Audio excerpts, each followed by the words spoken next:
Alright, hey guys, so I just finished this book. Well, not just finished this book. I finished it like on Sunday night. It's it's Thursday already. Um the book is called A Girl, I don't forgot the name of the book and I just checked before I started. It's called A Shadow in the Ember by Jennifer L. Armentrout. Armentrout. Anyway, I have the second book here. I didn't start it yet because I was waiting on Slay to get here so I could read it because I've been waiting on Slay since I finished Smolder from Laurel K. Hamilton. But anyway, we're not talking about that right now because that's a whole nother story and I'm really annoyed and frustrated, right? Yes, I'm in my bed. Mind your business. No, but I'm actually sick. I got the Rona, so I'm feeling depleted. I'm not sleeping well. Well, I never sleep well, but it's even worse than usual. Anyway, enough rambling. So I finished this book, and this book, I haven't read a break like that in a while. Okay, the book. Well, this is the second book, but it's still about the same amount of pages. The book is like 600 pages, right? I haven't read a 600-page book in a while. And like, usually I used to love when my books were like breaks, right? Because I'm like, that means it's a juicy story and I'm getting into it. And this time around, girl, I was like, hurry up. Like, this is long as fuck. But not in a bad way. It was more like shit, there's a lot of story to get through and I'm like excited to know like how it ends. But it wasn't ending and I was just like, I need to know what happened. I need to know what happened, but in a good way. Okay, I know, like, it sounds like I'm complaining, but I'm not. Like, I really loved it. Except that I wanted to finish this one as well, but I couldn't. I had to return the book and finish it on Audible, and I'm annoyed that I had to spend a credit on it on Audible because I couldn't finish it on time because I had four books, right? And to read, and like, I had already read two books, and then when I started the other one, I wasn't expecting, I don't know, for some reason, like, I mean, I saw the size of the book, but for some reason, La La Land, I'm like, oh, it's gonna be fast, and my reading isn't as fast as it used to. Anyway, so the book is great. I love the story, actually. um so basically, the premise of the book, the story is, there's this girl, and her name is Serafina, and since before she was born, like, her ancestor made a deal with the primal of death, or like, yeah, the primal of death, like, basically death personified himself, basically, right? So her ancestor made the deal that the firstborn daughter in that line would be his consort, right? His wife, his whatever, his bride, whatever you want to call it. And so, and then for like 3 centuries, it was only boys being born first, so it wasn't that big a deal. And then she was born as the firstborn. And now, so like, her whole life has been like preparing to marry this god, right? So at 17, they get her ready, and then like, they summon the god or whatever. And then the god takes one look at her and he's like, I don't need a bride. And he leaves. So now everybody's blaming her. Her own mother slapped her and was like, it's your fault. What did you do? Because, like, the thing is, like, when she was born, the land started to die, right? So some of the, like, farms and stuff started to die, like, slowly but surely, like, it's, like, spreading across it. And then they're like, that's because you were born, right? So they're like, as soon as she was born, there's a countdown or whatever. And, and so, like, if they don't marry this girl off to the primal of death, like, the whole land is gonna die and they're gonna suffer. Like, their crops are not growing. Like, the earth is basically dying, right? So, for, like, the next 3 years, every birthday, they dress her up, bring her back to that damn temple, and summon the god, and he don't come.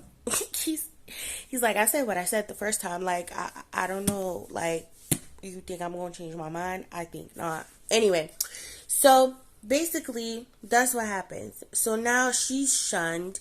Like, nobody knows who she is, right? Except, like, a few people who suspect. Like, not even the servants know, like, really know who she is, like that. Like, she's not acknowledged. The people don't know they have a princess.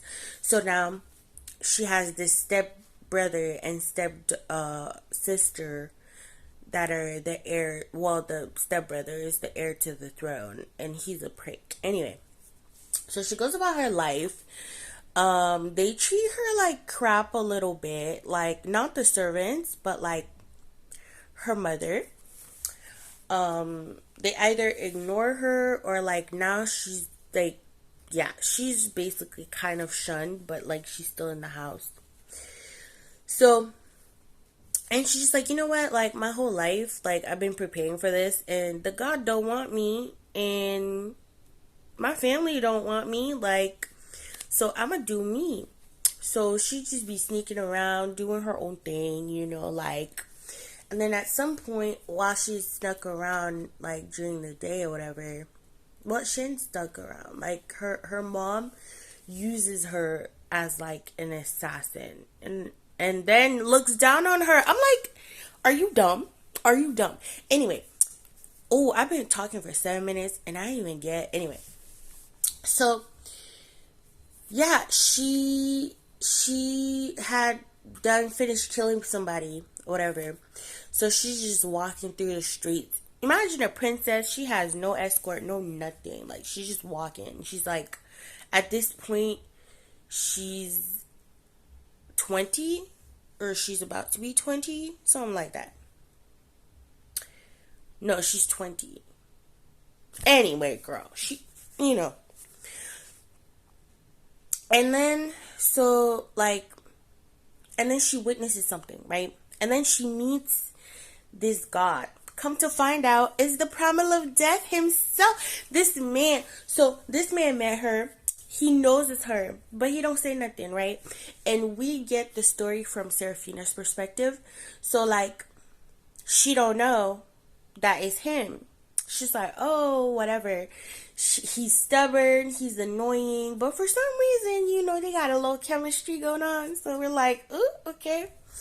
So this whole, like, during the story, you're like, oh my god, okay, so they spend a few times together, and you're like, okay, finally, maybe he'll change. Because, like, we the readers, we're like, we think we know who it is, but, like, there's no confirmation, right? So he could be the primal of death, or he could just be, like, another, like, because the primals are, like, the big bosses. So you got primal of death, primal of life, primal of love, and whatever the fuck, right? Just the gods of stuff.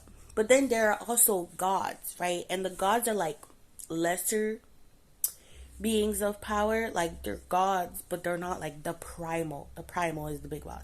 And so each primal, whatever, has his little court, right? And then he has gods under him in his court. And so, like, now, she's just kind of chilling with the god or whatever. They get close, And this whole time, I'm like, girl, what if it's the primal of death and you're over here, like, saying stuff you're not supposed to? But then he's falling in love with her anyway. You can tell he's like, I like you. You know what I'm saying? So finally, at some point, she was getting, like, beat up by her stepbrother, right? So he comes to the rescue. And apparently, it is the primal of death. And she's just like, wait a minute. You ain't tell me? So now she's like, oh, fuck. I done messed up because I wasn't all nice and meek and malleable and whatever. I was stubborn. I done stabbed him a couple times. And now, how am I supposed to make this man fall in love with me? But she cannot, like, even through all her training, like, she cannot be, like, she can't bring herself to be what they taught her to be so he could fall in love with her, right? But then again, her being herself is what makes him, like her. So I'm just like, girl, just keep doing what you're doing. But the thing about Serafina is that they brought her up so that she could kill the primal of death, right? And I'm just like, what is with people and killing?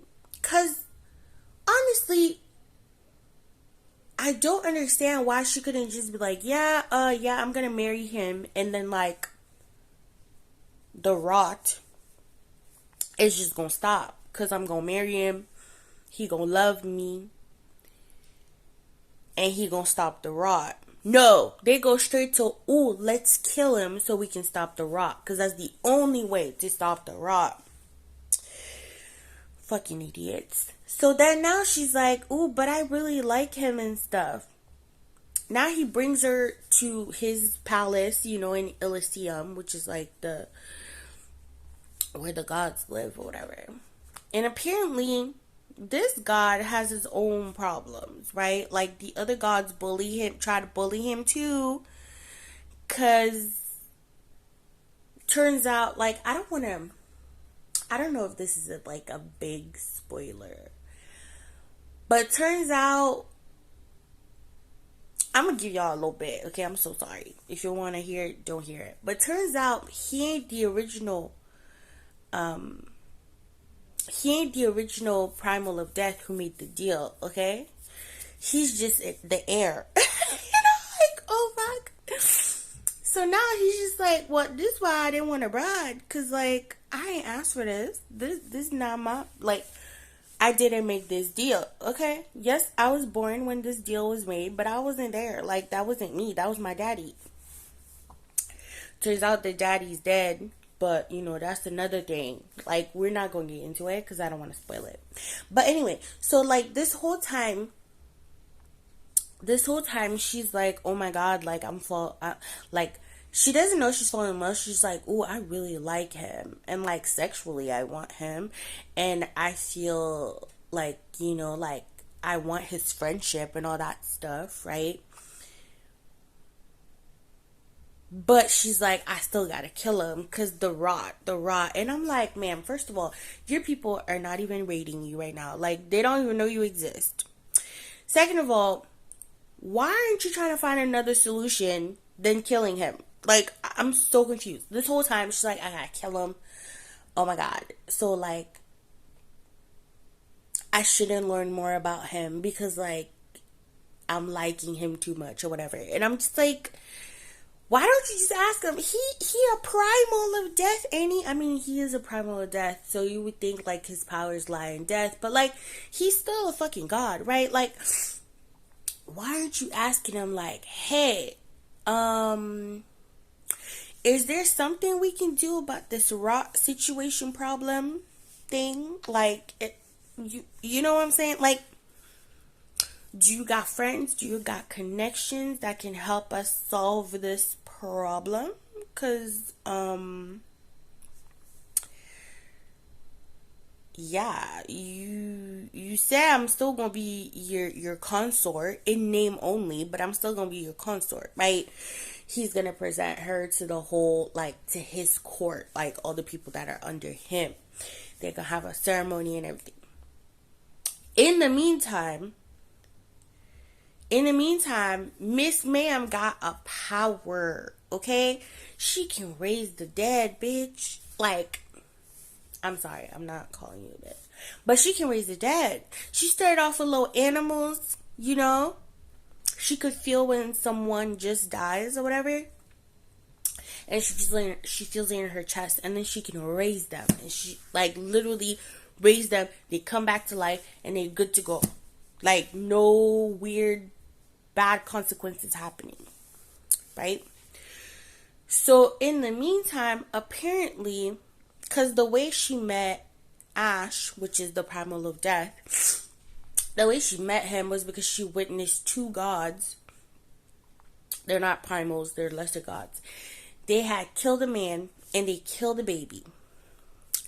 So she witnessed that and she was about to be like, you know what? I know you're going to kill me anyway because you're a god, you better than me. But I'm taking one of y'all with me anyway. And Ash stepped in to save her from herself. He was like, girl, what you trying to do? Like, you would die. And she's like, I don't care. I'm taking one with me. But anyway, come to find out, these people, okay, they're looking for something. They're looking for something, and in the meantime, well, they just killing people while looking for something. So, come to find out, her power is growing, and her power is what was attracting the gods, the assassin gods, to begin with. And so, when she's in Elysium, she used her power at some point to, like, but now it's not just like she can raise the dead, she can heal too. So she tried to heal an eagle, but she healed them in a forest she had no business being in. Cause she a hothead, right? That's one thing I don't like about Serafina. She a hothead. She don't think. And I'm like, okay, well, you're 20, so you're impulsive, and like your frontal lobe, your prefrontal cortex ain't developed yet. So I mean, I get it. You're annoying, but goddamn, you're annoying. Like, why are you throwing temper tantrums? And why aren't you staying where you're supposed to be staying? She will not. She'll say, yeah, I'm going to stay here. I know, I understand. Like, she'll agree to something and then do the complete opposite. And I'm just like, ma'am, what is your problem? She's always getting into trouble. And it's like, you're not a child anymore. But like, I'm like, okay, yeah, you kind of still are a child, but you're not a child. Like, ma'am, think with your brain, please, because what are you doing? So now she's putting herself in danger, causing catastrophic events, because now she almost raised a bunch of gods that were in punishment in the forest, because like she went into the forest she was not supposed to go into, and when she healed the eagle, she attracted some monsters or whatever that were tracking her power, and they scratched her up, and she almost died. Because tell me why this, okay? Ash comes and saves her ass in the forest from, like, the gods that were about to eat her alive. She gets scratched. They ask her about the scratch, and she's like, oh, it must have been a tree. Bitch, you faced these monsters before. You know they have poison in their body. You get scratched by them and you don't say nothing? Even if you didn't think like their scratch could be poisonous, but like, what was the point of lying, ma'am? What was the point?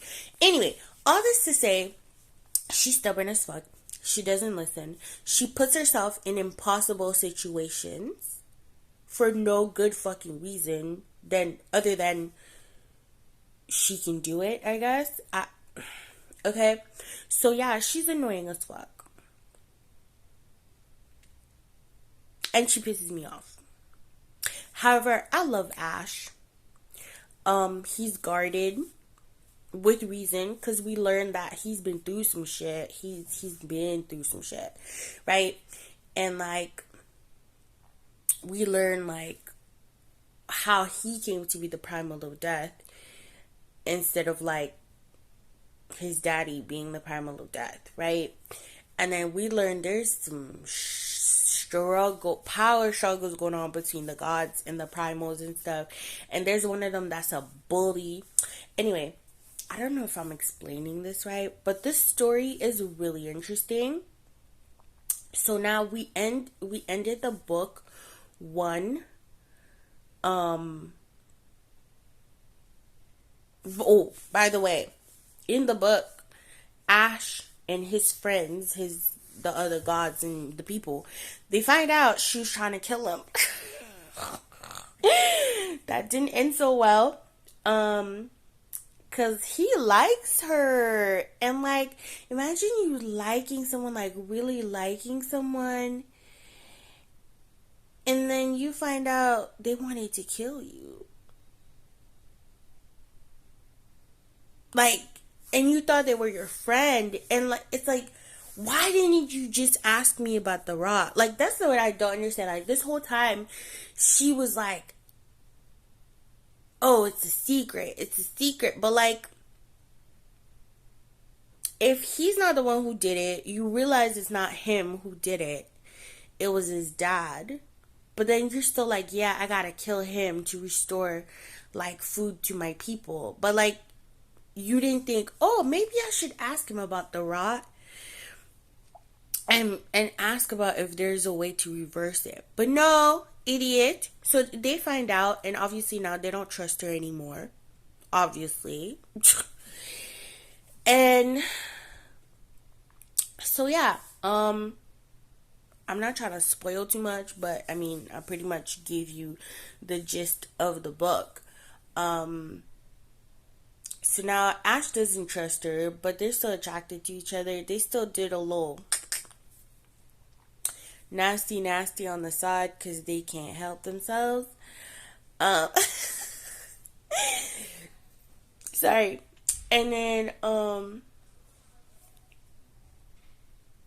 and yeah, like, so the book is really good.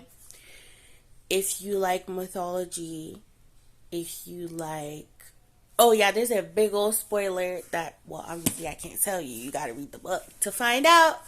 But then she finds out something about herself and her power that freaking shook me. And I'm like, anyway. So, we find out where her power came from. And we find out, like,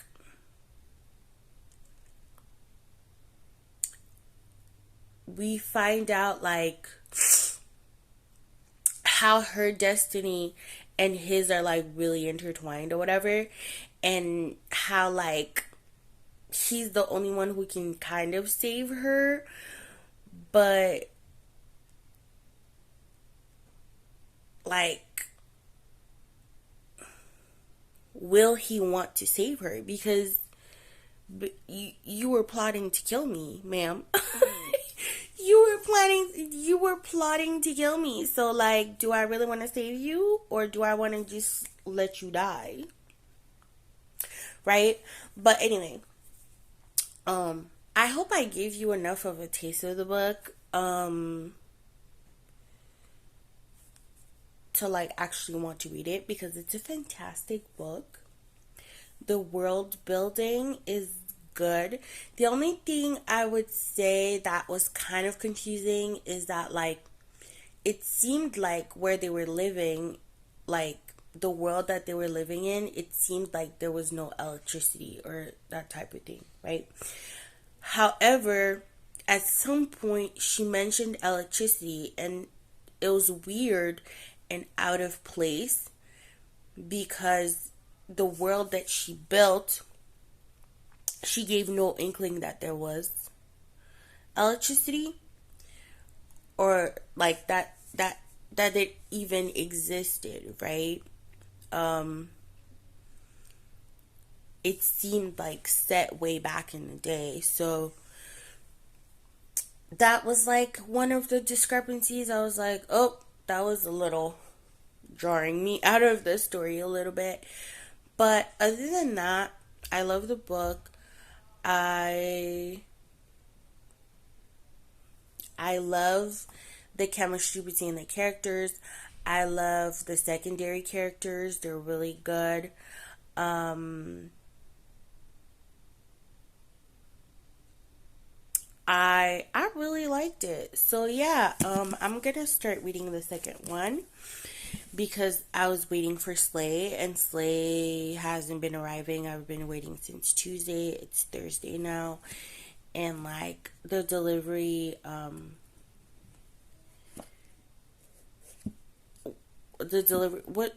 are they called? Intelcom. Yeah, they're playing in my face and I'm mad. So yeah. Um yeah, so now the second book is A Light in the Flame. So I'm gonna start reading that and I guess I'll report back or something. But yeah, the book was really good. I really loved it. And 10 out of 10 would absolutely recommend. Alright. Thanks for watching. Thanks for putting up with my face and the mess that is my hair. And yeah, I'll see you guys next time. Bye.